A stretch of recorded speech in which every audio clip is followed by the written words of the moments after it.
ناظرین، پروگرام ہے گفتگو اور میں ہوں آپ کا میزبان مصطفیٰ کمال پاشا۔ ناظرین، پاکستان اس وقت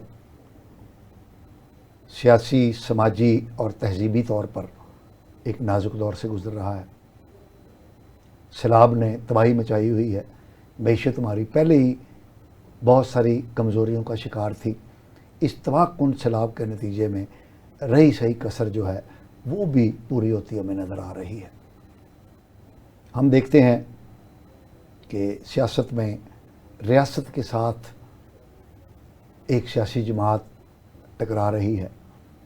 اس سیاسی جماعت کا جو بانی ہے وہ ہر وہ بات کہتا ہے جس سے سیاست اور ریاست جو ہے اس کے اندر انارکی پھیلے۔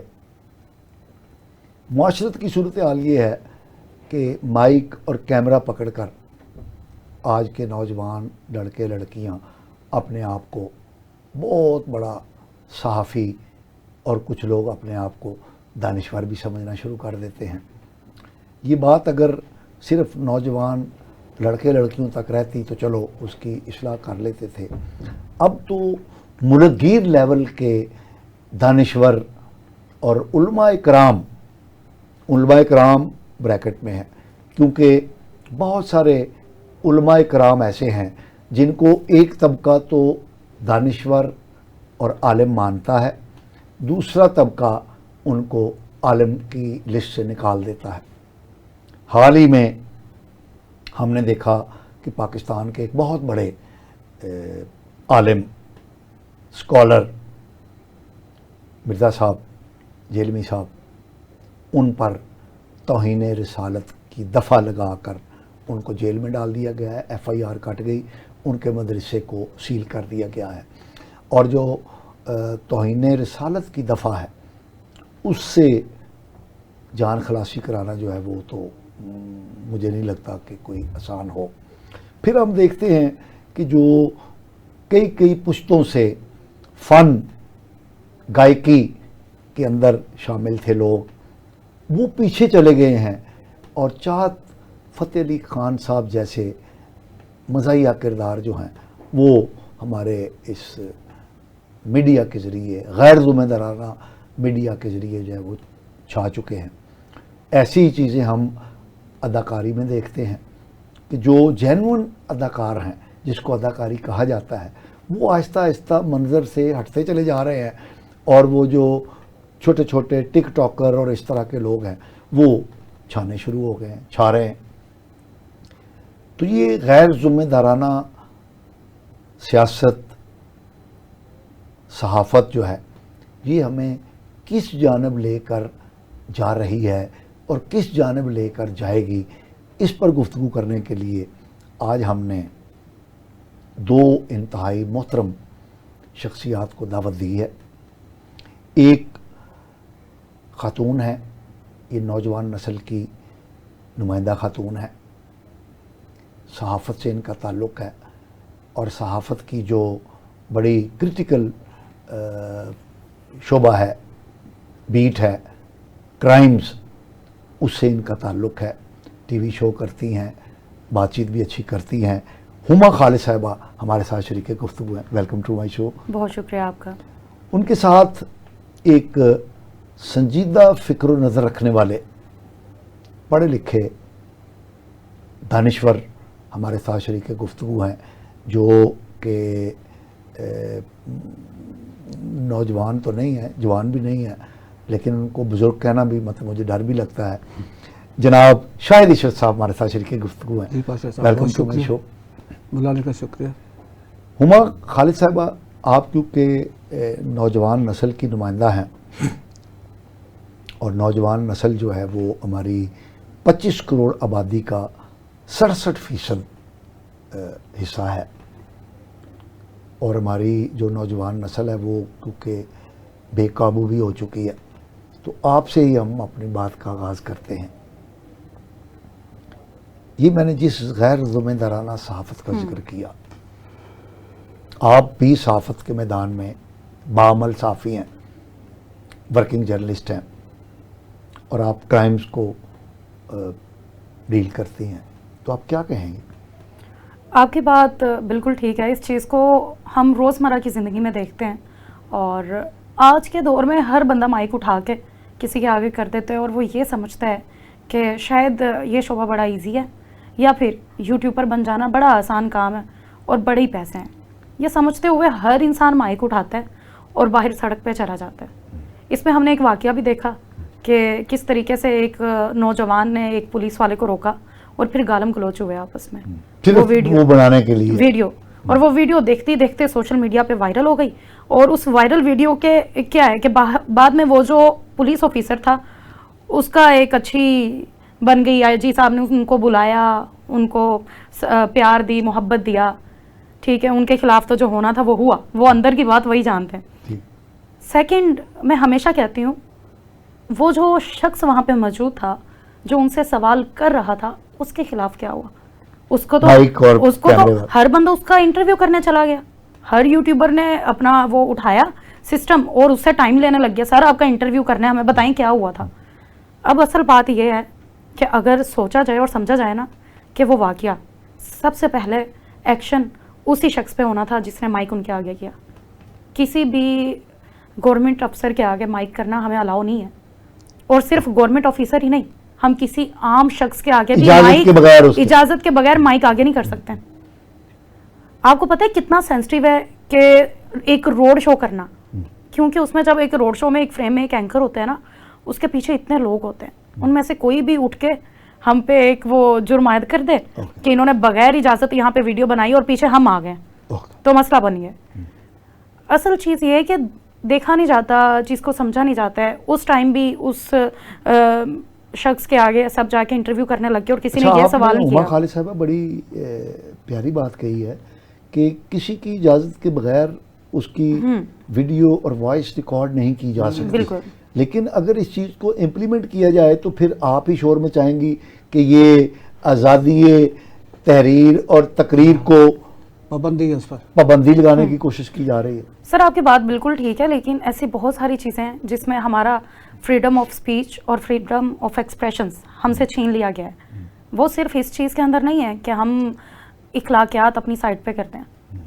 اگر دیکھا جائے تو کرائم کی بیٹ میں اب ہم ملزمان کی انٹرویوز نہیں کر سکتے, اور اس کی پابندی جو ہے وہ 1 سال پہلے یا 1.5 سال پہلے جو ہے وہ لگی ہے کہ کسی بھی ملزم کا انٹرویو الاؤ نہیں ہے. اوکے, تاکہ معاشرے میں یہ جو جرائم ہے وہ نمایاں نہ ہو, بالکل, اور ان کی یعنی مشہوری نہ ہو.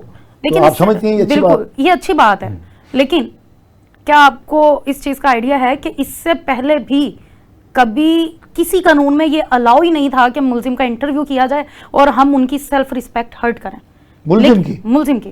لیکن ہمیں پولیس والے اجازت دیتے تھے کہ ٹھیک ہے آپ آئیں کریں انٹرویو. پولیس والے ہمیں انٹرویو کروا دیتے تھے اور ہم لوگ بھی کر لیتے تھے اور اخلاقیات کی دھچیاں اڑا دیتے تھے. اور یہ تو میں بھلا سمجھتی ہوں کہ جنہوں نے ایکشن لیا یہ بہت اچھا کیا کہ انہوں نے ملزمان کی انٹرویوز بند کروائیں, کیونکہ پہلے کبھی الاؤ تھے ہی نہیں, نہ تو کبھی کوئی قانون اس چیز کے حق میں تھا نہ ہے. تو سب جی آپ بات پوری کیجیے. اس میں بات پھر وہی ہے کہ ہر بندہ اینکر بنا ہوا ہے, ان کے پاس ڈگریاں نہیں ہیں, اور میں یہ سمجھتی ہوں کہ ان کی وجہ سے ہم جیسے لوگ جو ہیں وہ بھی اپنی عزت اس معاشرے میں کھوتے جا رہے ہیں. جی شاہد رشید صاحب, ہما خالد صاحبہ نے بڑی کھری باتیں کی ہیں, آپ کیا کہتے ہیں؟ نہیں, بے لگام قسم کی ایک ہمارے ہاں ایک روش تو بن چکی ہوئی ہے کہ جو شخص, بہت سارے لوگ جو ہے نا یوٹیوبر بننے کی کوشش میں کرتے ہیں یا اینکر بن جاتے ہیں اور کیمرہ اٹھایا اور چلے گئے. اس سے میں سمجھتا ہوں کسی حد تک آزادی کی کا ایلیمنٹ تو اپنی جگہ پر ہے کہ آزادی ہونی چاہیے, لیکن ہمارے ہاں لوگوں نے اس کو آزادی سے ناجائز فائدہ اٹھانا شروع کر دیا. بے لگام قسم کی گفتگو کرتے ہیں, لا یعنی گفتگو کرتے ہیں اور مختلف موضوعات کے اوپر بات کرتے ہیں. حالانکہ یہ میڈیم جو ہے نالج کے لیے ہونا چاہیے اور اداروں کو ٹھیک کرنے کے لیے ہونا چاہیے, لیکن بجائے اداروں کو ٹھیک کیا جائے وہ لوگوں نے اپنا ایک شہرت کے لیے اس کو استعمال کرنا شروع کر دیا. تو شہرت کو بری چیز تو نہیں, شہرت مطلب بے لگام قسم کی شہرت تو نہیں ہونی چاہیے نا. کم از کم یہ ہے کہ لوگ شاہد رشید صاحب شہرت ہے نہیں, جو لوگ مطلب اس قابل, چاہے فتح علی خان ہو یا نصرت فتح علی خان ہو, شہرت ہے. شہرت میرا مطلب اس ایبلٹی ان کے اندر نہیں ہے, وہ صلاحیت نہیں ہے, وہ اچھے موضوعات نہیں ہے نا, اس کے اوپر تو کام ہونا چاہیے نا.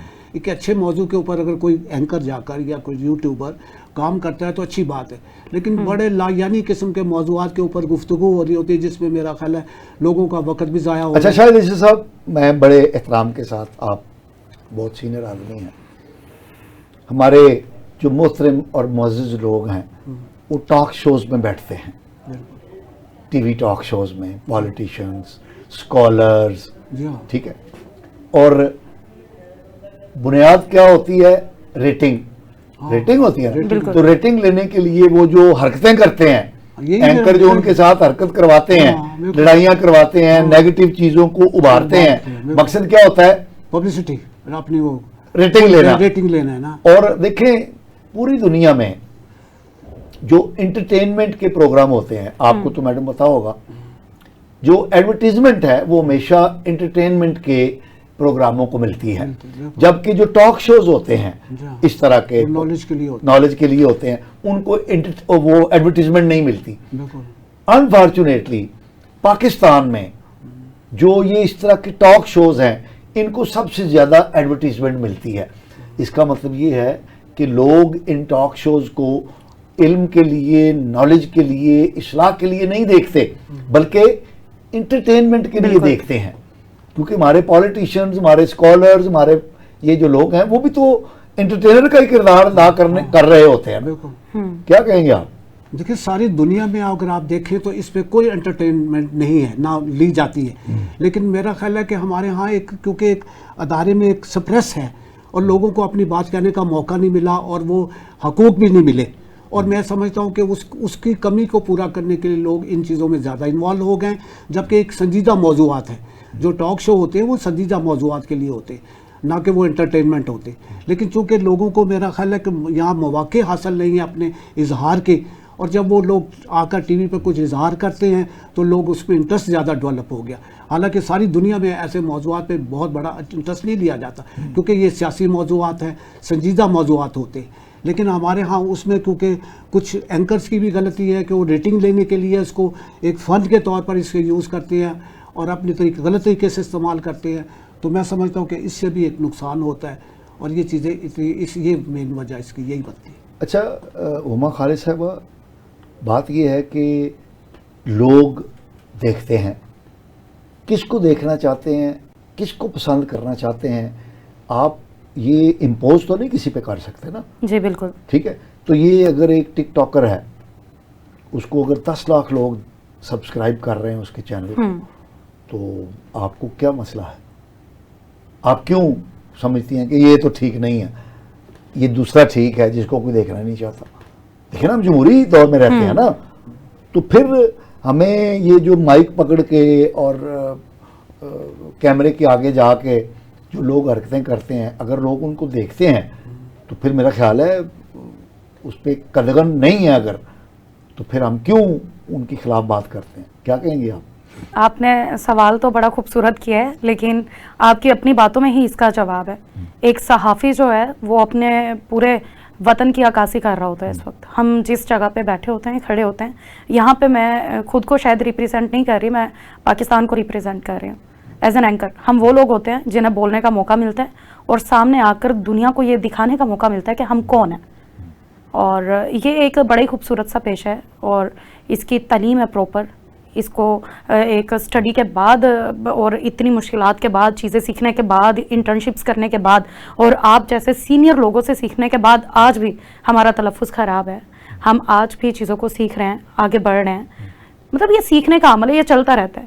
اگر ایسے لوگ جنہوں نے نہ سیکھا، نہ کسی نے دھکے کھائے، نہ انہوں نے پڑھا، نہ وہ ان کے رولز جانتے ہیں، نہ ریگولیشنز جانتے ہیں، جنہیں یہی نہیں پتا کہ صحافت ہے کیا، اگر آج وہ لوگ اس طریقے کی ہماری پاکستان کو شو کریں گے تو باہر والے ممالک میں ہماری کیا امیج جائے گی؟